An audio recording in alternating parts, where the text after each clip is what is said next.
Mga kapuso, inutay-utay man, tila agad na nasagasaan ng panibagong big-time oil price hike ang mga tsuper.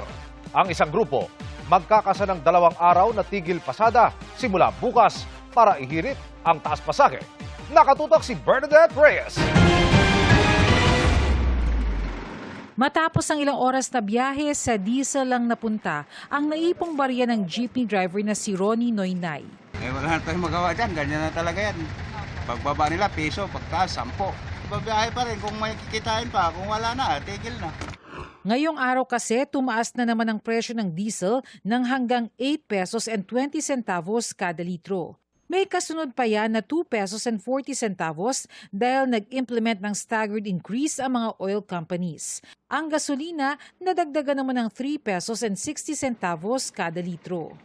Kaya ang hirap kumita. Ang 10 hours na biyahe dati, ngayon 16 hours na doble. Dahil sa taas ng pamasahe, ay sa taas ng gas. Itaas naman ang pamasahe, wag naman yung ganon. Diba? Kaya nakakayamot. Kaya naman para iparating ang pagkadismaya sa walang prenong taas presyo sa petrolyo,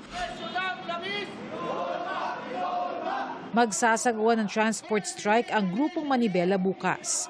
Tatagal ang 2 araw ang transport strike pero maaari pa raw itong umabot hanggang Biyernes, July 24. Makarinig lang ng chismis ang mga oil companies at ang Department of Energy na may giyera sa gitnang silangan.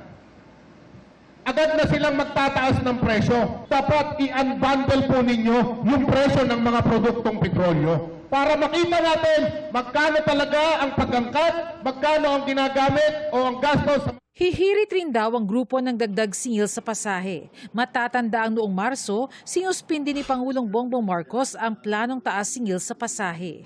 Yung na-outlet na piso na per hike, ano na po ang nangyari, mahal na Pangulo? Magsosona na po kayo yung piso na ibinigay sa atin. Sana naman po nakikiusap kami na madagdagan pa ng piso. Hindi po sasapat ito para lamang po ito makasurvive kami.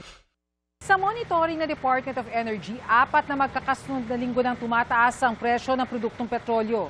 Para maibsan ang epekto nito, ginawa ng utay-utay ng ilang oil companies ang dagdag presyo ngayong linggo. Pero mabigat pa rin daw, lalo na sa mga pumapasada dahil halos umabot na sa humigit kumulang 90 pesos ang kada litro ng diesel. Hati naman dito ang mga pasaherong madadagdagan na naman ang budget sa transportasyon. Mataas pa rin naman yung bilihin, tapos pati gasoline, ganun din, ma'am.